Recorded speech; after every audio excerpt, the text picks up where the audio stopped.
तुम्हें लगता है नहीं पढ़ना चाहता, जी के दिखाओ। समझना मेरे लिए मुश्किल होगा, बोलो स्वाहा करो। तभी मैं ये गाना गाता हूं, अजी हमसे बचकर।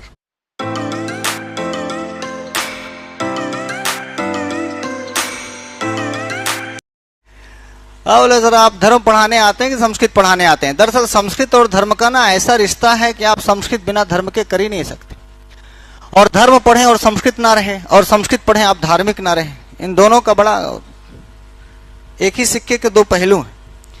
जब भी कोई आदमी धार्मिक होता है तो आप देखिए उसको संस्कृत पढ़ना ही पड़ता है, जाने अनजाने में। जैसे मान लो आपको भागवत कहनी है तो भागवताचार्य बोलेंगे नहीं नहीं नहीं हम संस्कृत नहीं पढ़ेंगे, केवल भागवत कहेंगे। तो अजी हमसे बचकर कहाँ जाइएगा। और इसीलिए गाना मुझे बहुत पसंद है कि कोई भी आदमी हो, बोले भारतवर्ष का आदमी संस्कृत नहीं पढ़ना चाहता, तुम्हें लगता है नहीं पढ़ना चाहता। भारतवर्ष का ऐसा कोई भी आदमी नहीं है जो संस्कृत नहीं पढ़ता है, उसको जाने अनजाने में संस्कृत पढ़ना ही पड़ता है।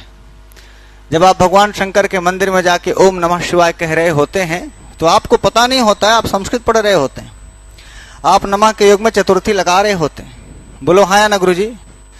ओम नमः शिवाय ये संस्कृत का मंत्र है जिसे आप जप रहे होते हैं। बोलिए हाँ या ना?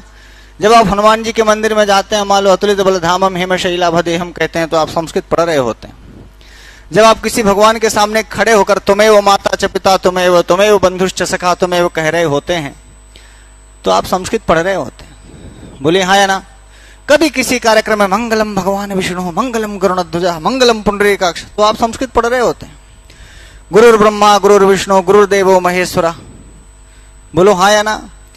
तो ये ऐसा नहीं हो सकता कि तुम बिना संस्कृत के जी लो। जी के दिखाओ, तुम्हारी हर सांस में संस्कृत है गुरु। बोलो हाँ या ना? क्योंकि बड़ी खास बात यह है ना कि जिस देवता की तुम आराधना चाहते हो, कृपा चाहते हो, आशीर्वाद चाहते हो, वो भाषा यही समझता है,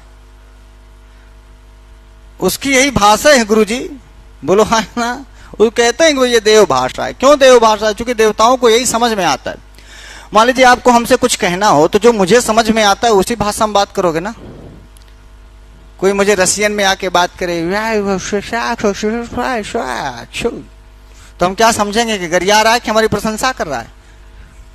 समझना मेरे लिए मुश्किल होगा। हम ये नहीं कहते कि भगवान को बाकी भाषाएं समझ में नहीं आती, लेकिन भगवान की अपनी भाषा तो संस्कृत है, क्योंकि उनके वेद संस्कृत में है, उनके उपनिषद संस्कृत में है, उनके पुराण, उनके रामायण, उनकी महाभारत।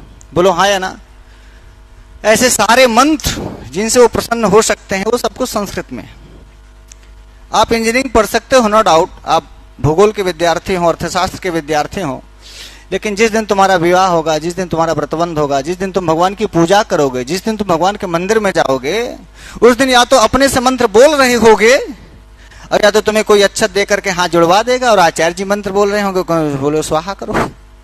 या तो अपने से तुम स्वाहा कर रहे होगे मंत्र बोलकर, या तो कोई आचार्य बोल रहा होगा, फिर आप स्वाहा स्वाहा स्वाहा।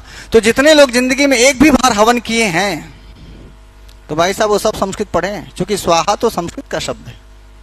क्यों रोज रहे? तुम्हारी मम्मी भी संस्कृत पढ़ी है, वो तो रोजे ही संस्कृत पढ़ती है, चाहे 5 बार हवन करें वो तो रोजे आगी में तले करके स्वाहा स्वाहा करती है। तुम्हारी मम्मी, तुमको लगता है कि तुम्हारी मम्मी संस्कृत नहीं पढ़ी, तुम्हारे पापा संस्कृत पढ़े, तुम्हारा घर का जर्रा जर्रा संस्कृत पढ़ा है गुरु।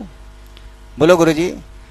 तभी मैं ये गाना गाता हूं, अजी हमसे बचकर कहाँ जाइएगा, और जहां जाइएगा हमें पाइएगा। ये मैं नहीं कहता, ये संस्कृत बोल रही है।